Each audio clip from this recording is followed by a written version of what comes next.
Hi, hello, welcome. First mini book review.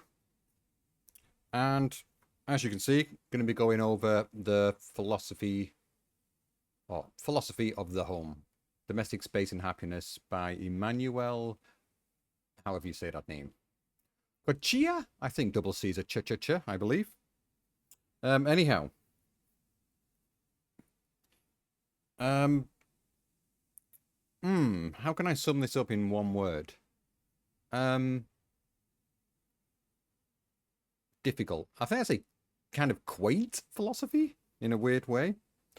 It's probably best to sort of go through this section by section. There are how many sections in here? 12. So just very quickly, the kind of the intro to start with, um, Home Beyond the City, which is a nice little opener going referring back to um, the origins of Western civilization and philosophy. And he's sort of saying that philosophy starts in the home, like no one's truly from the polis, no one's from the city, other than the homeless. So the homeless are truly people who live in the city, whereas everyone else you live in your home, which is just a nice little observation, kind of obvious in a way, but always the obvious with philosophy, of course. The next, the starter section, moving. Um, there's one little bit in here. I will read it out very, very quickly. Yeah, so every time we move, the I reveals itself, and this is something which yeah, it really sort of hit home with me when he said this. He's a person who says he's moved numerous times in his life, like at least once a year, he says on average, which is a lot in my view. But it's a very true observation he makes. Like when we move house and you pack up your things and you're left with this kind of empty shell and you don't realize how connected you were to the place you were in.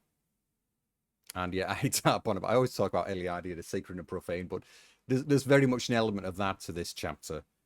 It's talking about moving home and how the home is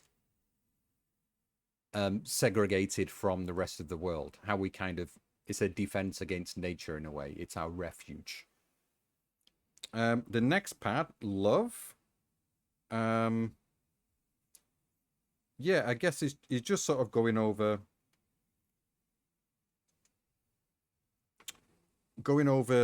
the kind of the more sort of emotional aspects of living in the home here. And how I think it's in this chapter he sort of touches on how the house today is more it's become more of a kind of a functional item rather than something that's been shaped for human living and family and love and that kind of thing, if I recall, something along those lines.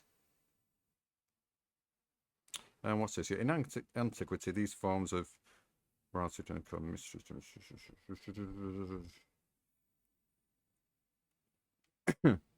yeah, so there's something he's referring to like the mysteries which I'll be reviewing in my next book, I think. And I think it's just sort of guessing at here. It's more to do with there's something there's something that goes on in the home which is not really what's the word? It's not tangible. It's not tactile. You can't really get a grip on it. It's something much more abstract that goes on there, like in terms of love and relations. And the next one he goes into is bathrooms, which is yeah, the old porcelain throne. And again, it's sort of referring to this as a place of privacy, and he sort of gets into the whole sort of gender idea, sort of touching on that a bit. And the way this is written, it's absolutely not technical at all. It's very it's the kind of book you can just pick up, like I did. I just read a chapter quickly, and you're like, oh, it's a nice little thought, and you just move on. It's not hard reading at all in terms of anything philosophical, but it's very very nice, very easy to read. Yeah, and the bathroom. Um, so anything much more of note in here about that? Not really. just sort of saying about the idea of privacy and having a little hole to hide away in. Next, household articles. And again, what I sort of took away from this, it's more about how we've imbued the sense of a home in certain items. And in particular, before I got to this section, I was thinking along these lines in terms of mobile devices, your phones, your laptop, your computer. There's something going on there. I've made a note in here, like, yeah, techno-animism. He refers to, I'm just reading, yeah, we prefer not to admit it, but computers or mobile phones are machines that turn animism into an ordinary commonplace experience. Yeah, during WhatsApp or Zoom meetings, we don't see a computer or a telephone. Yeah, we see souls, subjects, consciousnesses encapsulated in a body that is not biological. Yeah, so it's kind of a techno-animism there. We're putting some kind of life and energy and animating these items. Yeah, and he does make this really weird connection. This is, again, it's more sort of poetic, prosy, sort of talking about how the computers are the earth and the stone because, you know, they're silicon. So we kind of brought the stone to life. And a nice little idea. What else is there? Wardrobes. Yeah, wardrobes is next, part 5, and here he's just sort of saying how we kind of, in some sense, we treat the house, the home is a bit like that. It's an item of clothing we put on, or rather, we get into it. Yeah, and fashion is possible once we discover that we can inhabit the world just as we inhabit our body. Yes, and in this sense, going into the home as well. Yeah, and wardrobes. I'd be interested to see the take on this in terms of the difference between men and women, because I remember my mother and, like, yeah, lots of women sort of, they want to have a nice wardrobe and the whole idea of a dressing table. He does, I believe he does touch on that somewhere. Yeah, he's talking about his mother, and she's kind of, I'm not sure if that was here, but anyway, sort of referring to, and I remember this experience as well. It's like my mother sat at the dressing table, you know, putting her makeup on, doing her face and all that. And it's kind of like this, she's in this different world. She's almost like on a throne. And it's, yeah, it really, reading this book, it does bring back, does bring back certain childhood memories. It makes you sort of think about, you know, what was it like to live in this home and how you would explore the house yourself, which I'll come to in a minute. Next is twins. Yeah, which I didn't know anything about this guy before I read. I just picked up this book because the title seemed nice. I read the blurb before, well, that sounds interesting. So I grabbed it. And yeah, apparently this guy's a twin, and his brother actually died. And he's referring back to this and photos. Again, I can't really relate to this exactly because I'm not a twin. But just sort of how he sees his own face in the other person and the sense of other gets a bit more personal in that respect. And the next one is White Powder, part 7. Here he's just talking about writing in the home. Again, this is something much more personal to him. I'm not sure many people do write at home. As you say here, yeah, I've marked this passage here. What does he say? Yeah, we make homes to break every form of continuity with reality, not just physical, climatic, biological, or ecological, but above all, psychic and spiritual. It's not just a matter of interruption. A home is above all the arbitrary insertion, inclusion, addition of a different other supernumeracy, space, and time. Yeah, I guess Eliade again there, basically. I don't believe he, if I look in the bibliography, does he go for it? He's got a Levi Strauss in here in terms of anthropology. No Eliade. All right. Anyway, um,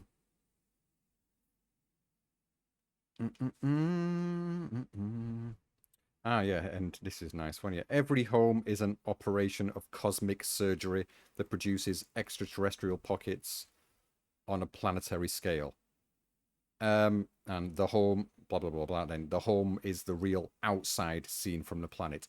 Again, this is back to Eliade, the sacred and profane. It's this kind of, and I've mentioned this before in terms of the way I read this myself. Anyway, I've mentioned this in terms of how we create our own habitat and we cut ourselves off from the rest of the world, and it's like an experimentation. We are God within the home. And again, like every, the king, everyone sort of says that their home is their castle, is a famous phrase, of course, in England. And there's a lot of that going on. This is kind of the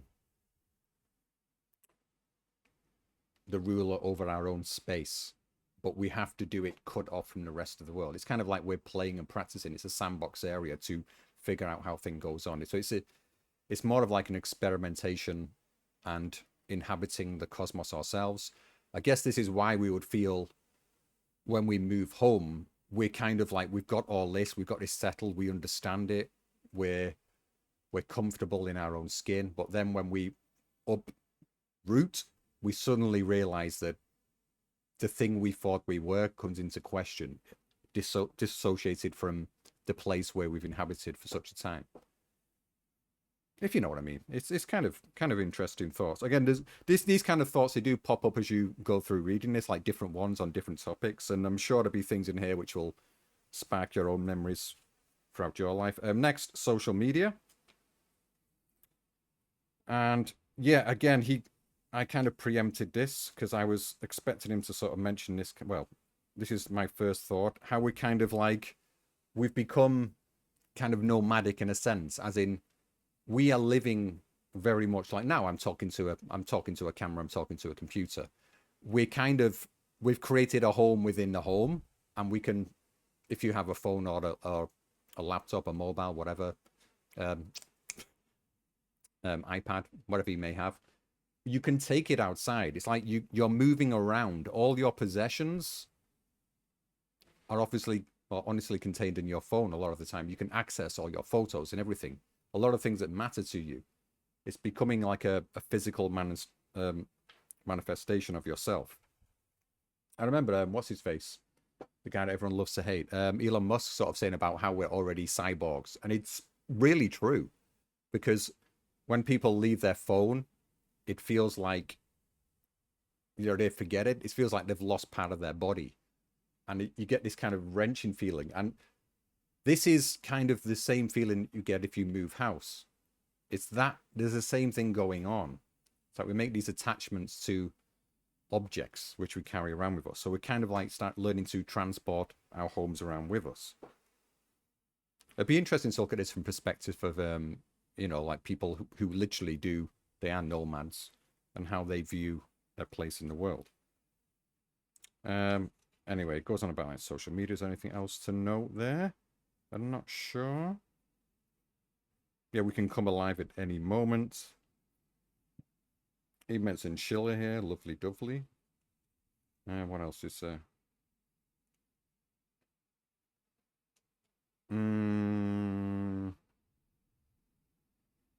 What's this? Let's take a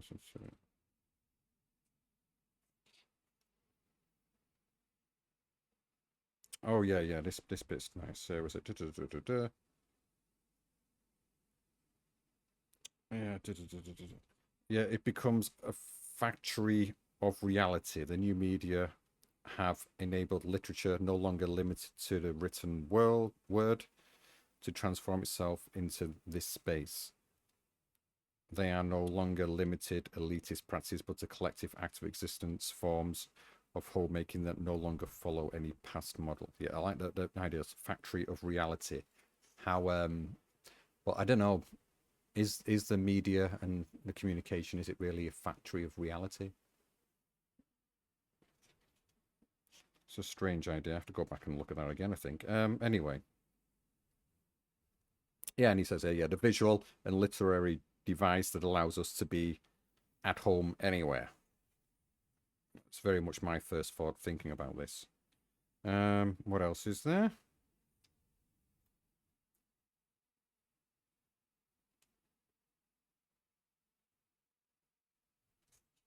All right, next, bedrooms and corridors. And as soon as I read this, it well, I just thought corridors. It's like I do remember doing this as a child, and he comments on something quite similar. How the hallways, the corridors are like an empty space. There's no soul in there. There's no life to it, and it's kind of scary. And I do remember doing the strangest thing when I was a kid, like because we'd have our living room, watch TV, and then I'd walk down the hallway to the toilet. At the end when I went to go to the toilet, and I didn't want to turn the hall light on. Well, I could turn it on, but I didn't want to because I liked being scared, and I would imagine like a ghost coming behind me, and I would like have to hold my breath. And if I didn't hold my breath, then the ghost would get me. Just playing this really strange game with myself, and yet he sort of mentions a similar thing in here, and how it's kind of like we experiment with fear, and outside the home, it's like the horrors, the monsters. We don't know. We won't go out there when we're a small kid in the dark, and it's this idea of the other world, the hidden world, the scary world, and how fear plays a part. And they have these, even within the home, you've got these empty spaces and the transitional spaces as well. But yeah, that one, I do really have that as a strong memory. It's kind of nice. I remember playing football with the dogs in the hall as well. Oh, speaking of which, he goes on to pets next, but it's kind of weird because he says he wasn't allowed pets, only small animals. And he more or less goes on to talk about how we should bring more animals into the home and how we've cut ourselves off, which leads straight into the next. Oh no, it's not into the next bit. Well, kind of forests and gardens. Again, now he's getting to the essence of what he's really interested in here, I think, and sort of taking note and trying to show everyone how what has happened to humanity now is we've originally started the home, the physical home, in order to protect ourselves from nature. But now we have inhabited every corner of this planet, and we can see it readily through the internet, and the world is kind of like it's already our home. Nature has been defeated, beaten back, and this is where it sort of brings to question, like, is this a good thing? And obviously you say no. And how we can sort of look at our home as being part of nature more. This is something that again is another. I did look up this guy online after I'd sort of read through the book a bit, and he's sort of lots of connections to architects, and it did remind me of a guy called Christopher Alexander, who I really do want to read more about. Soon, he's an intriguing guy, and he's sort of saying now about the problem. A problem today with architecture is there's a lack of beauty, and he says it's as despicable as like cutting down the rainforest, building these horrible constructs. And he's sort of saying this, as controversial as that may sound, he's sort of saying it in respect to the place we live in affects our mentality and the way we view the world and how we negotiate with each other as well. And I think there's something to it in a way. And in here, he sort of mentions a point about, again, going a bit back to prehistory, anthropology, birth of civilization, sort of saying how we set up our home because of the plants and blah, blah, blah, blah, blah. It gets a little bit, to be honest, towards the end, it seems a little bit, to my taste, it seems a little bit hippie-ish in a way. But in some good, hippie good, but it just seems to later on a bit thicker, I would say, towards the end. But it's still some nice ideas. Oh yeah, that's not particularly nice. Yeah, it's making some kind of. This is the biggest critique I'd have of the book is towards the end, particularly of the forests and gardens, when he's referring to evolution, and he's using it in an analogous way as a metaphor, but it still sounds too much like he's saying that evolution is working towards a good, and evolution is good, whereas evolution is not that. Nature doesn't give a crap. And sort of, yeah, it's a really, maybe I need to go back and read this because he's sort of mentioning something about morality and such. And if we can see, give you an example. Yes, humanity is considered perhaps technically superior, but morally inferior to other species. That right away doesn't make sense to me. But again, I'm trying, if you read it through and think of it in like a metaphorical sense, then it, yeah, by supposing non-human species lack reason and therefore artifice and culture, which they don't, some animals do have forms of culture. It is believed that living beings in the savage state are purer and more authentic than human beings. They cannot make wrong choices because they are incapable of moving away from what is for their own good, capital G. Again, this is then due to their lack of subjectivity and freedom, non-human beings can never distance themselves from their own good, while biology, thanks to Darwin, has helped us understand that human life is no different from that expressed in other forms. It continues all the same to conceive of non-human life as being governed by this absolute unfailing adherence to its own nature and perfection. Again, there's a term, perfection, which is, yeah, it seems a little bit weird the way he's skirting around here. It can be misconstrued in many ways. So that's my only critique of the book, to be honest, like negatively. Yeah, I'll just put the end of the yeah, confused analogy of evolution used. Yeah. And is this the last? Yeah, the last part, kitchens. And it goes into more sort of refers to like a limbic situation, the alchemy, and how this will be where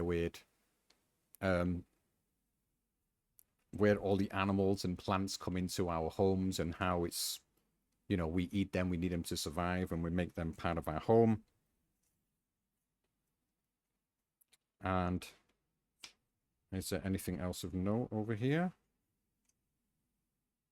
Yeah, love is the kitchen of the self. Nothing can relate to the other without transforming it and without being transformed.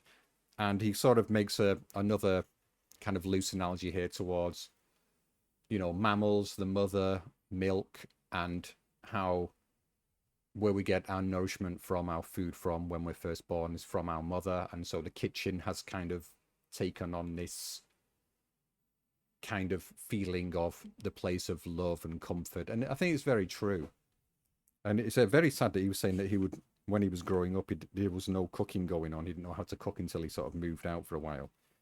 I love food and cooking myself. So yeah, it's a really, I wonder how that does actually affect families, because I was actually watching something very recently. It was just yesterday. I'm watching these old women on a program from the UK talking about what Christmas was like at the in early 20th century. Like your old women talking in the 70s about it, and what presents they got, and there's very much an involvement with it was all around the food and the community and coming together and preparing the food, and everyone had a job to do, and now it just seems it's very much like where I live now. Actually, food is a very communal aspect, and people sharing food, and it's nice. It's nice, but yeah, I wonder if it's been lost in certain cultures in the West, and I don't know. I don't know. From what this guy was saying in the book, it seems very much like that's the case. By the sounds of it, he's a little bit younger than me. Not much though. Anyway, yeah, and yeah, that is about it. And the conclusion, his point is basically like how we should try to look at the earth as our home, and a very, very common thing which you hear nowadays anyway. And just rather than looking at nature as something that needs to be conquered, it's rather now something that we've already conquered, and people are so remote and cut off from nature. So it's more about trying to get back to the feel of being part of the planet again, I think. Again, this is the kind of where I feel like he went a little bit hippie, but not too hippie, because I completely agree in a way. We need to, it's not we need to think about our home as not being, no longer being separate. And again, the way we build cities, the way we construct cities and everything, it just seems, something seems amiss. Like we're living in all these strange boxes like this here. But you know, got some greenery here, got a plant here, got a plant here, and it makes a big difference. But it's just getting out there into the natural world. I do love nature, but it's surprising how many people they're just not. They're just like, oh, insects. And like when I was a kid, it was like, you know, going out, and I guess it just depends on what you're exposed to when you're younger. And this is the thing which does hold some concern for me. It's like now it seems that everyone's kind of closed off and shut off in their own little worlds on their phones and such. And there seems to be, people are more likely to see nature on their phone than actually physically experience the thing. And there's no substitute for the real thing. And I can say this with absolute conviction. Because I've been lucky enough, I've always liked nature and things like that. And my dad was always into nature and watched nature programs as a kid. And I remember watching, you know, in the Amazon, the jungle, the shafts of light come through trees. It's like amazing watching on TV. I've actually been to the Amazon and seen that for real. And the comparison to what you see on TV, oh my God, there isn't any. There isn't any. And I think we really need to go and get out there, get our feet in the dirt more often. And that's become more and more problematic for people to do. And even when they go and do it, it's very much a regimented thing. It's not realistic. It sort of reminds me of like what was happening in the 1980s in Europe. You go on holiday to Spain or France or whatever, the package holidays, and they'd stay in a hotel. They won't go out the hotel. Some local people come in doing local dances. There's nothing genuine about it. It's this artifice of nature. And are we actually gonna mistaken, or are we already mistaken in the artifice of nature as being nature? People are just worried about artificial intelligence. What about artificial nature? Are we already there? Because, you know, I've seen real jungle. Been lucky enough to experience that. And being from England, there's plenty of nice areas, but in other parts of the world, I don't think a lot of people really get to see. Anyway, yeah, that's my review. Overall, it's a good one. I'm not going to give it any sort of rating. There's not much point in that. If you're kind of a little bit interested in philosophy, but not really that much, and you like to sort of something with an air of like nostalgia and reminiscing and just thinking about things from your day-to-day life. A little bit of soft navel gazing kind of thing. It's a good one. It's a good book for that. If you're more sort of into hardcore philosophical stuff, it's worth a look. It's just a nice light read. Think of it as like a break. It's like a sort of comic book compared to reading something a bit more densely packed with ideas. But it's a good one. It's one of those where you won't just read it cover to cover. You just got to read it in snippets. And it's like basically written like vignettes and sort of prosy kind of thing. It's a bit sort of like a diary, autobiographical in a way in places. But it is nice. It's nice. It reminds me of what's his face? The kind of style. Oh God, Alan Bolton, or that English guy, bald guy, who's into like his stoicism and all that. Yeah. It's sort of that. If you've read any of his kind of books, there's one I read where he's talking about Proust, which is nice. Yeah, it's that kind of thing. But anyway, that's it. Bye bye.